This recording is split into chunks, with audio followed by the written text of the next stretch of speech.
We're a month into the season. You know the deal. It's streamers for your bye weeks and injuries and stashes for the future on the Fantasy First Down.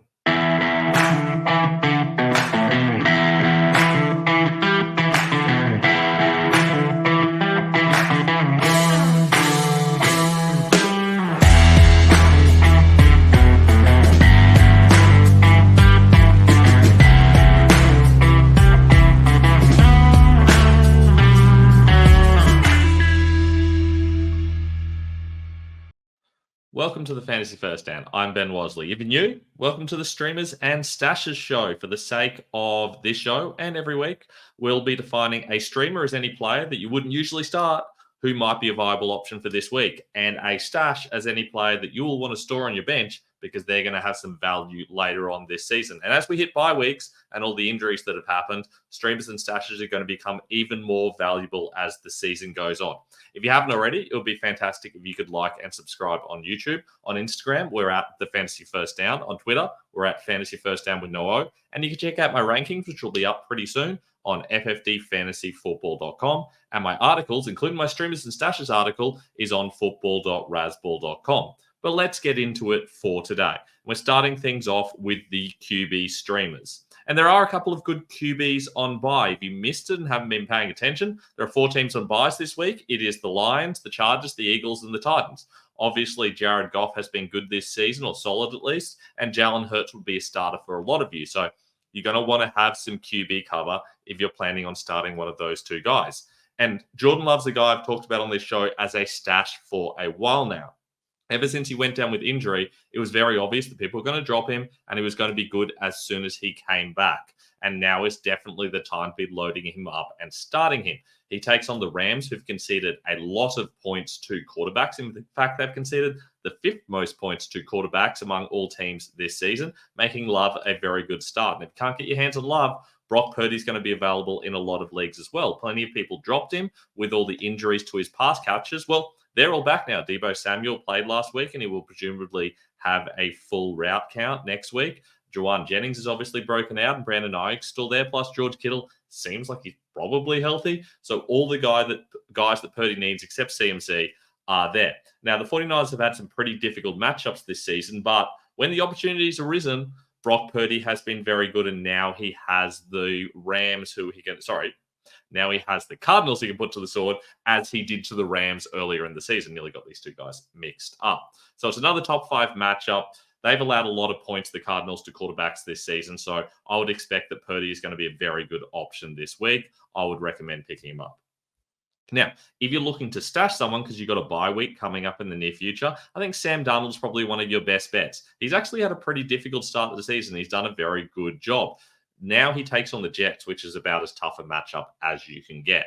So I wouldn't ideally want to start him this week, but if you're looking towards the future, you're in a league where quarterbacks are a little bit hard to get your hands on because it's a little bit deeper, or people try to store them up for winter.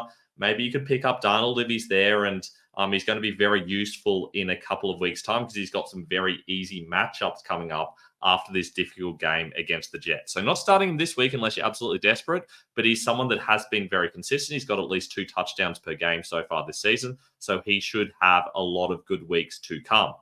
Now, let's talk running backs, and we finally have some good options. Chuba Hubbard's obviously broken out the last couple of weeks. He's not really a long-term option, but he's at least played well and will continue to be a good option until Jonathan Brooks comes back. Who knew that Andy Dalton was the secret key to unlocking the Panthers' run game of all things? So Hubbard's had back-to-back 100-plus yard outings. He's had a touchdown in both games. And he gets Chicago, who are very weak against the run, but have a good secondary, meaning that they'll likely have to run the ball for the Panthers unless this game gets out of hand. So Hubbard should have another good game. Wouldn't be surprised if he ends up being ranked somewhere in the top 12 by a lot of experts this week. Speaking of good matchups, well, it's the other side of this exact same game. The Bears have the Panthers, and the Panthers have conceded the 2nd most points to running backs this season. Now, we have tried this out with Zamir White, and that did not work out because the Panthers suddenly worked out how to play football.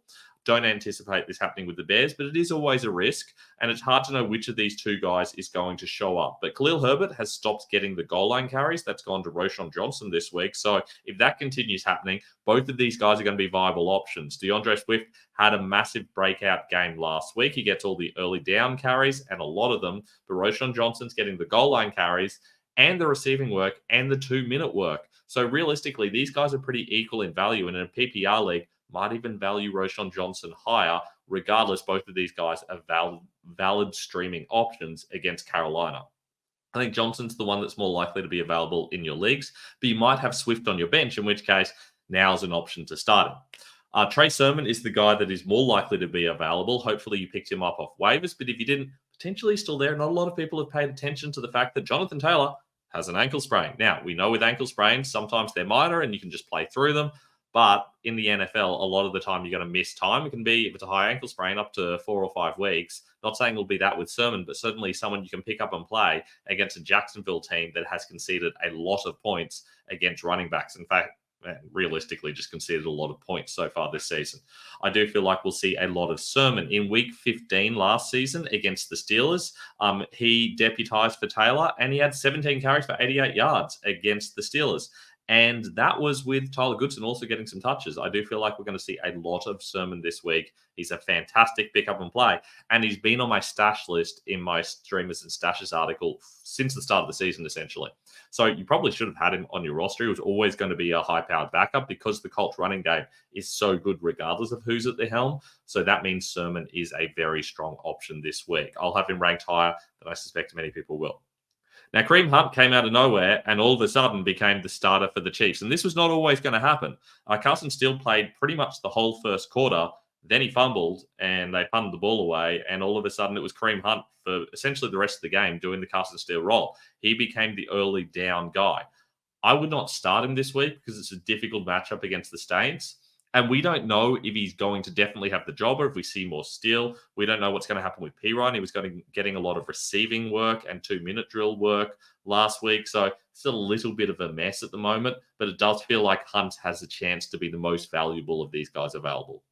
Now, there are a heap of good handcuffs out there. I've been talking for weeks about Braylon Allen and Bucky Irving. They were top of my list going into the season. And unsurprisingly, they're both fantastic options. Bucky Irving is arguably taking over from Rashad White, and Braylon Allen, I mean, he's getting pretty close to taking over from Breece Hall, which is absolutely insane. I didn't see that coming. I just thought a Hall injury would make Allen very valuable. But as it turns out, Allen's getting nearly as many touches as Hall because they're playing so many snaps and they don't want to give Hall too many touches early in the season.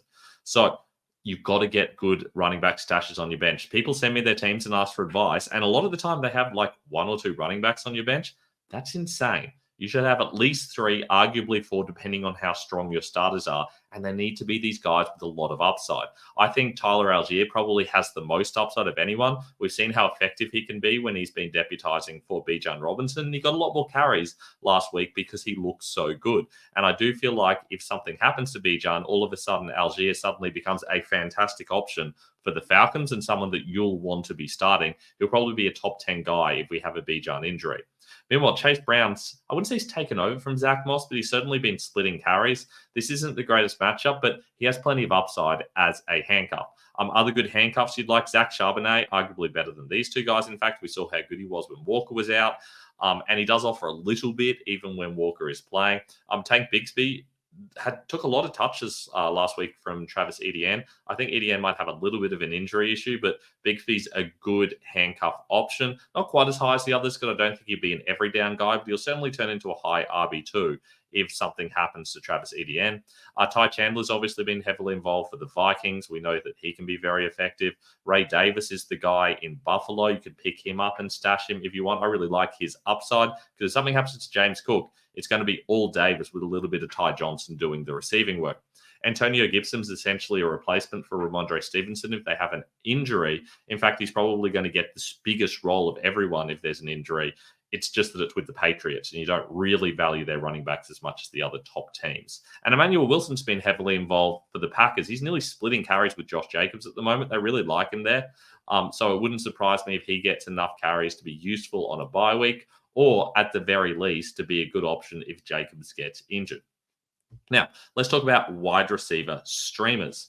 And it's all about the Packers. Christian Watson going down really helps the other Packers players. Dontavian Wicks goes from being a guy that's only getting about a quarter of the snaps, splitting with Watson, to suddenly being a guy that's going to be out there the vast majority of the time. He'll play opposite Romeo Dobbs. Despite that injury, Jaden Reed doesn't get any more snaps. He only plays in 11 personnel, which is when there's 3 wide receivers and 1 tight end and 1 running back on the field. When they go with a 2 tight end set, Reed's the guy they take off. And they do that reasonably regularly, especially when they have the lead. So it's going to be one of those weird things where Reed's going to be a little bit difficult to start. And against the Rams, you'd have to feel like they're favorites. So I prefer their outside receivers. I particularly prefer Wicks. He is more of a big target and gets more red zone looks as well. So look, fantastic matchup for both Wicks and Dobbs. If they're available, I think they're good starts against the Rams, who've conceded a lot of points to wide receivers so far this season. Jerry Jeudy has also sneakily been a pretty solid player.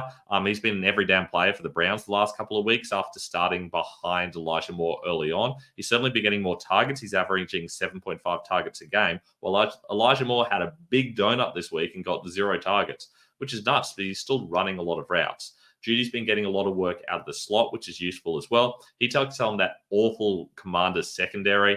This should be a boom game for him if it all goes right. So I think he's a guy you can start, especially if you've got injury or bye week issues with guys like, I don't know, Amon-Ra St. Brown or Williams from the Lions, or potentially, I don't know, a Lad McConkey. I think this would be a valid replacement, like-for-like replacement for him if you've got a Chargers player, for example, or if you're struggling with injuries as well. Now, some guys you can stash that had good weeks this week. Xavier Legate, still can't say it. I've loved him all the way through college, had him on my college fantasy team. I say this every week. He was fantastic for South Carolina. Obviously had a good game this week. I mean, it's a tougher matchup against the Bears. The Bears secondary is pretty strong. You can run on the Bears as well. To me, he's too risky a start. I think Deontay Johnson, you have to start, but Leggett, I don't know that you can. For that reason, he's someone I'm just leaving on my bench for now. If you're desperate, he is a viable option, but he's going to be more of a wide receiver 4 style player and ranked player rather than a guy that you feel particularly good about. Wan'Dale Robinson has been very good this season. He's had a lot of targets. He's had 37 targets through 4 weeks. We're talking like 9 a game, and that's incredible. Now, he is the slot receiver. Daniel Jones does check down a lot, but think about how many targets Malik Neighbors has been getting. Then see how many Robinson's been getting. It's really just these 2 guys and the running backs in this offense. They take on Seattle, who has been very good against wide receivers. Now, admittedly, Seattle hasn't had the hardest opposition to this point, and Detroit coming in and doing a good job against them should give you a little bit of confidence, but I don't know. When you're talking about offenses, there's a big difference between the Lions and the Giants. So I don't know that we can trust the Giants to have a good game here, but I'd still expect a solid amount of targets. You could start Robinson, but he's certainly someone I want to stash because there's going to be plenty of PPR, in particular floor, with him going on later in the season.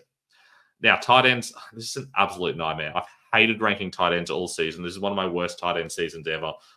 Like 5 years ago, I was the most accurate tight end ranker in the industry. This season, I'm 150 something or something like that on Fantasy Pros. I'm still coming 7th overall, and I'm 150 something in tight ends. That shows how badly tight ends are going for me. Just can't get it right. So take this with a grain of salt, I guess. Taysom Hill is very boom bust. He's literally the definition of boom bust at the moment. Look, he might score some touchdowns against KC. It's less likely, but realistically, if you're desperate at tight end, and a lot of people are, I think you just kind of have to start Taysom Hill as opposed to a lot of other guys.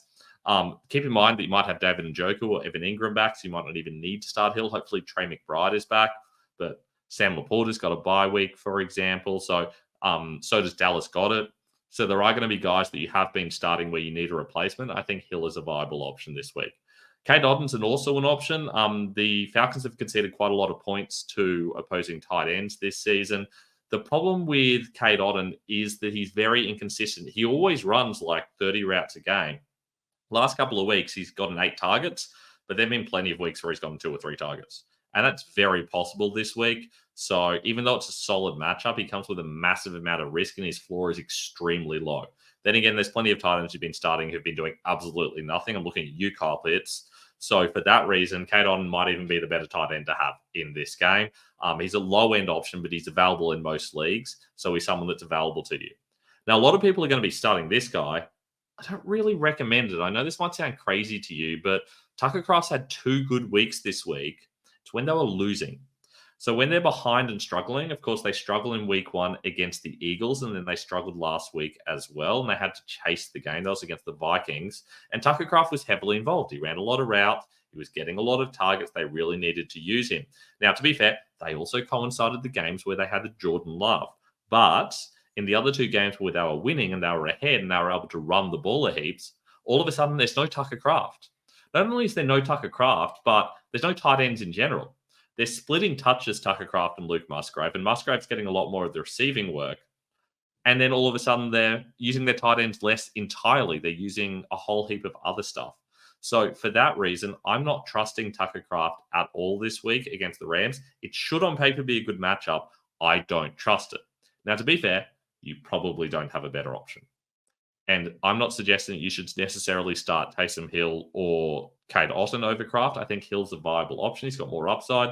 I certainly would start Kraft over Otton, but I'm putting him here to give you an idea that this is a guy that you're more thinking about long term. He is someone that's going to offer you a lot in games where they're close. And I don't know that they're going to be close against the Rams because there are so many injuries over in LA. So plenty of risk here with Kraft. The Packers are, I think, 4-point favorites or something like that. So it is very, very hard to trust him, but I think you kind of still have to. There are going to be a lot of situations where you just have to feel good about him, even if you don't. So, look, go ahead with Tucker Kraft if you want to. I have some other options I would personally prefer, but they might not be available in your league. Feel free to hit me up with your start set questions if you're not sure what to do with your tight end situation, and I'll do my best. Kickers and DSTs. Now, you know what I always say, remove them from your leagues. But if they're still in there, because you don't always have control of that, Chase McLaughlin has been very, very good this season. He's been good for a while, in fact. I've had him in quite a few dynasty leagues for a while, like bigger 32-team dynasty leagues where you can't just cycle your kickers. Look, he gets a great kicker matchup against Atlanta. They've considered the most points to kickers so far this season. And he's had 3 games where he scored double-digit points. Now, he did bust in the other game, but this does feel like a situation where he could have a fantastic week. Corey Santos is also a solid option. I always say start kickers, DSTs, and running backs against Carolina. That's gone pretty well so far this season, so I'm going to continue that with Santos, who's been pretty consistent for some time now. He's actually sneakily a top 10 option even when the Bears were terrible last season. Now, a couple of good matchups here. Broncos against Las Vegas. The Broncos' strength is definitely their defense. They can shut down mediocre offenses, and when I think mediocre offenses, I think the Raiders, who've been very mediocre and don't even have Devontae Adams potentially this week. So I do think this could be a good situation for the Broncos DST. They're going to be ranked very high. I know that in the consensus ranking at the moment, they're ranked like 2nd. I don't know that I'll rank them that high, but they are certainly a good matchup. Packers also have a good matchup against the Rams. They feasted against the Titans. So it is entirely possible that they will have another solid matchup. They've definitely had some big boom games, and they had some games where they struggled a little bit against better opposition, but it is possible to see them kind of ripping through the Rams with all their injuries. Another one I didn't have on here as well is I think the Seahawks is a pretty good matchup. They're available in less leagues because they've had some pretty good matchups of late, and therefore people have kept them. But they did have a tougher matchup against the Lions, so it is possible they've been dropped in your league, and if so, I would have them ahead of the Packers. They just had too high an ownership percentage for me to consider them here. And that's all we've got for week 5. As always, if you've got any questions, make sure you hit me up on Instagram at the Fantasy First Down, on Twitter at Fantasy First Down with no O. My website is ffdfantasyfootball.com. And you can also check us out here on YouTube. And I would encourage you to like and subscribe so you know when our videos are coming out. My articles are over at football.rasball.com. And you can also see all the tools they have over there. I use the slot versus wide analysis tool. It's absolutely fantastic. I use it in my wide receiver rankings. I'm currently 2nd most accurate in the world on that, and it is all down to that tool. So I highly encourage you to use that. Additionally, they also have some great home and away split tools and win versus loss tools, so you can get an idea of whether your players are more likely to be successful in wins and losses or in home and away games. I talked about this a little bit in that video.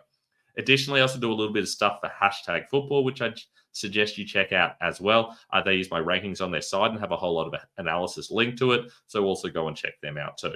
For now, though, I will catch up with you with my Start Sit show, which will hopefully be out on Friday or early Saturday. depending what happens with my week. I think I've got a slightly lighter this week, so hoping to get that out earlier than I did this week. And I'm looking forward to some football again on Thursday night football as well. I think the Bucks versus the Falcons game is going to be a lot of fun. So I will see you guys on the weekend, and make sure you shoot me those start, sit, and waiver questions as well. I'll catch you next time.